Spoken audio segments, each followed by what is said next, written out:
Assalamualaikum warahmatullahi wabarakatuh. Saya Putri Kurniawati ingin menjelaskan tentang kajian hadis dalam studi Islam. Pertama-tama, saya akan menjelaskan tentang kedudukan hadis dalam studi Islam. Hadis mempunyai kedudukan sebagai sumber hukum kedua di dalam Islam setelah Al-Quran. Di dalam Al-Quran juga telah dijelaskan berulang kali perintah untuk mengikuti ajaran Rasulullah SAW. Sebagaimana firman Allah dalam surat An-Nisa ayat 80. Bismillahirrahmanirrahim. May yuti'ir rasul faqad ata'allaha wa man tawalla fama arsalnaka alaihim hafido.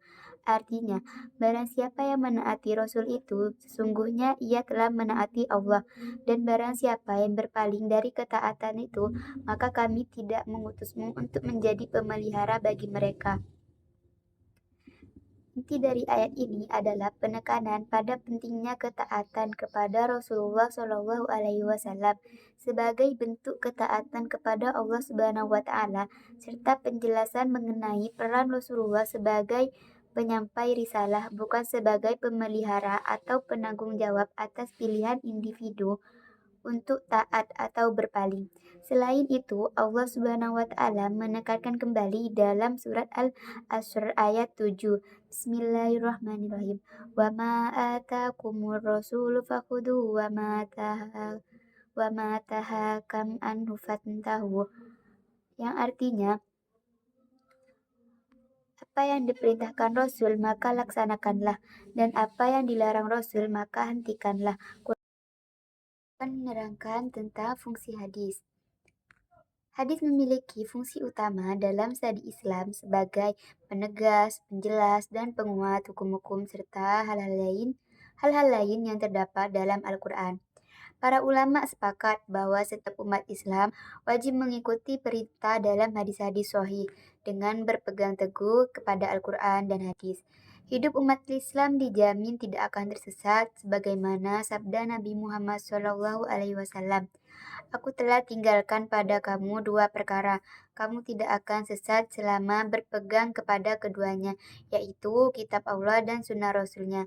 Hadis sahih li ghairihi, hadis riwayat Malik, Al-Hakim, Al-Baihaqi, Ibnu Nas, Ibnu Has disahihkan oleh Syekh Salim Al-Hilali. Selain itu, hadis juga berperan penting dalam menjelaskan bayan firman-firman Allah Subhanahu wa Ta'ala di dalam Al-Quran. Yang kedua, saya akan menjelaskan tentang fungsi hadis. Fungsi hadis dibagi menjadi 4, yaitu bayan tafsir. Fungsi hadis dalam bayan tafsir untuk memberikan penjelasan lebih rinci terhadap ayat-ayat Al-Quran yang bersifat global, membatasi keumuman ayat yaitu takyid atau menghususkan keumuman ayat yaitu taksis. Hadis menjelaskan bagaimana perintah Al-Quran itu dilaksanakan. Contoh hadis sebagai bayan tafsir di dalam ayat Al-Quran yaitu dirikanlah sholat dan tunaikanlah zakat. Quran Surat Al-Baqarah ayat 43. Ayat ini memerintahkan sholat dan zakat, tetapi tidak menjelaskan bagaimana cara pelaksanaannya. Berapa rakaat sholat atau berapa nisab zakat. Contoh hadis bayan tafsir di dalam hadis yaitu sholatlah kalian sebagaimana kalian melihatku sholat. Hadis riwayat Bukhari nomor 631 dan Muslim nomor 674. Hadis ini berfungsi sebagai bayan tafsir karena menjelaskan secara praktis tata cara sholat yang diperintahkan dalam Al-Quran. Nabi Muhammad SAW menunjukkan gerakan, bacaan, dan rukun sholat yang kemudian diikuti oleh para sahabat dan umat Islam hingga kini. Tanpa hadis ini, kita tidak akan tahu bagaimana cara melaksanakan sholat yang benar. Contoh lain di dalam hadis yaitu tentang zakat. Tidak ada kewajiban zakat pada biji-bijian dan buah-buahan sampai mencapai 5 wasak. Hadis riwayat Muslim nomor 979. Hadis ini menjelaskan batasan nisab untuk wajib zakat pada hasil pertanian yang tidak dijelaskan rinci di dalam Al-Quran. Yang kedua adalah bayan takrir. Fungsi bayan takrir untuk memperkuat atau menegaskan kembali apa yang disebutkan di dalam Al-Quran. Dalam hal ini, hadis tidak menambahkan informasi baru, tetapi memberikan penekanan pada hukum atau ajaran yang sudah ada di dalam Al-Quran, sehingga menambah keyakinan umat Islam. Contoh di dalam ayat Al-Quran, itu adalah karena perbuatan tanganmu sendiri, dan sesungguhnya Allah tidak menganiaya hamba-hambanya. Quran Surat Al-Imran ayat 182. Ayat ini menegaskan bahwa setiap musibah atau keburukan yang menimpa manusia sebagian besar berasal dari perbuatan mereka sendiri. Contoh di dalam hadis dari Abu Hurairah radhiyallahu an, Rasulullah shallallahu alaihi wasallam bersabda, "Jangan berpuasa mendahului Ramadan dengan sehari atau 2 hari, kecuali seseorang yang bisa berpuasa pada hari itu, maka ia boleh berpuasa." Hadis riwayat Bukhari nomor 1914 dan Muslim nomor 1082. Hadis ini memperkuat ajaran Al-Quran tentang pengharaman riba. Meskipun Al-Quran jelas mengharamkan riba, hadis ini memberikan penegasan dan ancaman keras bagi pelakunya, sehingga semakin mengukuhkan hukum tersebut dalam benak umat Islam. Yang ketiga adalah bayan tasri, yaitu penetapan hukum. Fungsi hadis untuk menetapkan hukum-hukum yang tidak disebutkan secara eksplisit dalam Al-Quran, atau Al-Quran hanya menyinggungnya secara umum tanpa detail hukum. Hadis dalam hal ini menjadi sumber hukum tersendiri. Contoh di dalam ayat Al-Quran adalah Al-Quran membangkai secara umum. Quran Surat Al-Ma'idah ayat 3. Contoh hadis yaitu dari Ibnu Umar radhiyallahu anhu, Rasulullah shallallahu alaihi wasallam bersabda, "Dihalalkanlah bagi kita 2 macam bangkai dan 2 macam darah. Adapun 2 macam bangkai adalah ikan dan belalang, dan adapun 2 macam darah adalah hati dan limpa." Hadis riwayat Ibnu Majah nomor 3314 dan Ahmad nomor 5723. Penjelasan ayat Al-Quran mengharamkan bangkai secara umum, namun hadis ini menetapkan hukum khusus yang tidak ada di dalam Al-Quran, yaitu pengecualian bahwa bangkai ikan dan belalang adalah halal untuk dimakan. Ini adalah contoh hadis yang menetapkan hukum baru. Contoh lain hadisnya adalah setiap yang memabukkan adalah haram. Hadis riwayat Muslim nomor 2003. Hadis ini menetapkan keharaman segala sesuatu yang memabukkan. Bukan hanya khamr, minuman anggur yang disebutkan di dalam Al-Quran. Ini menunjukkan luasnya cangkupan hukum yang ditetapkan oleh hadis. Yang keempat ada bayan nas. Fungsi hadis yang dianggap sebagai ulama dapat menghapus atau mengubah hukum yang telah ditetapkan di dalam Al-Quran. Namun, pandangan ini sangat kontroversial dan tidak disepakati oleh mayoritas ulama. Mayoritas ulama berpendapat bahwa hadis tidak bisa menghapus hukum Al-Quran secara mutlak, melainkan hanya memberikan spesifikasi, taksis, atau batasan takyid terhadap hukum Al-Quran, atau menghapus hukum yang awalnya ditetapkan oleh hadis lain.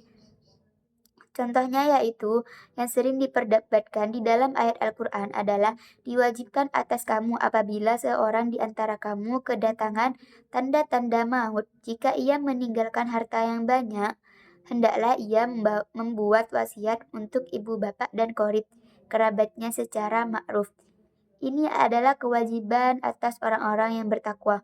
Quran Surat Al-Baqarah ayat 180.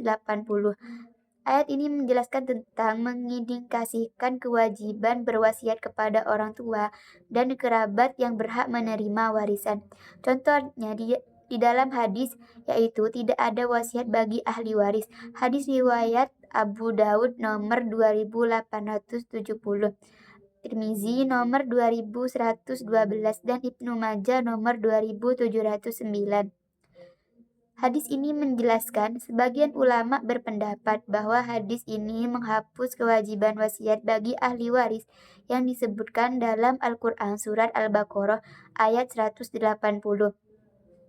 Karena ahli waris sudah memiliki bagian yang ditetapkan dalam hukum warisan Islam. Namun ulama lain berpendapat bahwa hadis ini tidak menghapus ayat tersebut melainkan memberikan penjelasan bahwa wasiat yang dimaksud dalam ayat itu adalah wasiat selain untuk ahli warisnya, atau jika ahli warisnya belum ditetapkan bagian cara jelas. Ini menunjukkan bahwa konsep nas oleh hadis terhadap Al-Quran adalah topik yang rumit dan sangat diperdebatkan. Memahami fungsi-fungsi hadis bayan di atas sangat penting untuk mengintegrasikan Al-Quran dan hadis dalam praktek keagamaan dan pengambilan hukum Islam. Yang ketiga, saya akan menjelaskan tentang studi hadis secara ilmiah. Studi hadis secara ilmiah yaitu upaya untuk memastikan keaslian dan validitas hadis melalui metodologi yang ketat. Studi hadis secara ilmiah terbagi menjadi 3, yaitu takhrij, analisis sanad, dan analisis matan. Di dalam analisis sanad dan analisis matan, itu terbagi lagi menjadi 3 bagian hadis, yaitu hadis sahih, hadis hasan, dan hadis dhaif. Yang pertama-tama yaitu takhrij. Takhrij adalah mencari hadis di dalam berbagai sumber kitab hadis untuk mengetahui derajat dan jalur periwayatannya. Yang kedua adalah analisis sanad, meneliti rantai periwayatan sanad untuk memastikan bahwa semua periwayat adalah orang yang adil, jujur, dan memiliki daya ingat yang kuat. Yang ketiga adalah analisis matan, yaitu memeriksa hadis matan untuk memastikan tidak ada pertentangan dengan Al-Quran, hadis lain yang lebih kuat, akal sehat, atau fakta sejarah. Berdasarkan kualitas sanad dan matan, hadis diklasifikasikan menjadi sahih yaitu valid, hasan yaitu baik, dan dhaif yaitu lemah. Contoh hadis sahih adalah An Umar bin Khattab radhiyallahu anhu qala sami'tu Rasulullah sallallahu alaihi wasallam yaqulu innamal a'malu binniyat wa innama likulli imri'in ma nawa faman kanat hijratuhu ilallahi wa rasulihi fa hijratuhu ilallahi wa rasulihi wa man kanat hijratuhu lidunya yusibuha aw imra'atin yankihuha fa hijratuhu ila ma hajara ilaihi. Riwayat Bukhari Muslim, yang artinya dari Umar bin Khattab radhiyallahu an, ia berkata, aku mendengar Rasulullah Shallallahu alaihi wasallam bersabda, sesungguhnya setiap amalan tergantung pada niatnya, dan setiap orang akan mendapatkan apa yang diniatkan. Barang siapa yang hijrahnya karena Allah dan Rasulnya, maka hijrahnya itu karena Allah dan Rasulnya. Dan barang siapa yang hijrahnya karena dunia yang ingin diperolehnya atau karena wanita yang dinikahinya, maka hijrahnya itu karena apa yang menjadi tujuan hijrahnya. Hadis riwayat Bukhari dan Muslim. Yang kedua adalah contoh hadis hasan, yaitu man tawaddo'a fa'asanal wudu'a summa atal jum'ata fastama'a wa ansota ghufira lahu ma bainahu wa bainal jum'ati wa ziyadati salasati ayyam. Yang artinya, barang siapa berwudu dengan sempurna, kemudian mendatangi sholat Jumat, lalu mendengarkan dan diam, maka diampuni dosanya antara Jumat itu dan Jumat berikutnya, ditambah 3 hari. Hadis riwayat Muslim. Contoh hadis dhaif yaitu naumus shaimi ibadatu wasomtuhu tasbihu wa du'auhu mustajabu wa amaluhu mudha'af, yaitu artinya tidurnya orang yang berpuasa adalah ibadah, diamnya adalah tasbih, doanya mustajab, dan amalannya dilipat gandakan. Yang keempat adalah metode studi hadis di era kontemporer. Metode studi hadis di era kontemporer mengalami perkembangan signifikan dengan munculnya berbagai pendekatan baru yang lebih relevan dengan tantangan zaman. Studi hadis kontemporer tidak hanya terbatas pada kajian riwayat dan riwayat, tetapi juga memasuki aspek kesejarahan, pemahaman, dan kajian sarjana barat. yaitu pendekatan tematik kontemporer adalah studi hadis tematik menjadi salah satu pendekatan yang dominan di era kontemporer, baik dalam ritual, keagamaan, maupun isu-isu sosial. Pendekatan ini mengkaji hadis berdasarkan tema-tema tertentu yang sudah relevan dengan permasalahan yang modern. Metode pemahaman hadis kontemporer Muhammad Al-Ghazali menawarkan metode pemahaman hadis yang mengukur kesohihan matan hadis berdasarkan 4 kriteria, yaitu yang pertama adalah matan hadis harus sesuai dengan Al-Quran. Yang kedua, matan hadis harus sesuai dengan hadis sahih lainnya. Yang ketiga, matan hadis harus sesuai dengan fakta yang ada di sejarah. Yang keempat, matan hadis harus sesuai dengan kebenaran ilmiah. Ilmu jahr wa ta'dil di era kontemporer, yaitu ilmu jahr wa ta'dil, semakin penting untuk menjaga keutuhan dan kebenaran sunnah Nabi Muhammad SAW, terutama dengan maraknya hadis palsu yang beredar melalui berbagai media. Kajian ini bertujuan untuk mengkaji relevansi al-jahr wa ta'dil dalam konteks modern dan menganalisis metodologinya sebagai alat untuk menilai perawi hadis berdasarkan kelemahan dan keutamaannya. Kebaharuan istilah studi hadis yaitu beberapa istilah baru muncul dalam studi hadis di era modern kontemporer. Di antaranya yaitu hadis ekonomi, hadis tarbawi, hadis misoginis, hadis bimbingan konseling, hadis sekte, hadis fitnah, hadis politik, dan hadis ahwal syahsiyah. Sekian presentasi dari saya. Wassalamualaikum warahmatullahi wabarakatuh.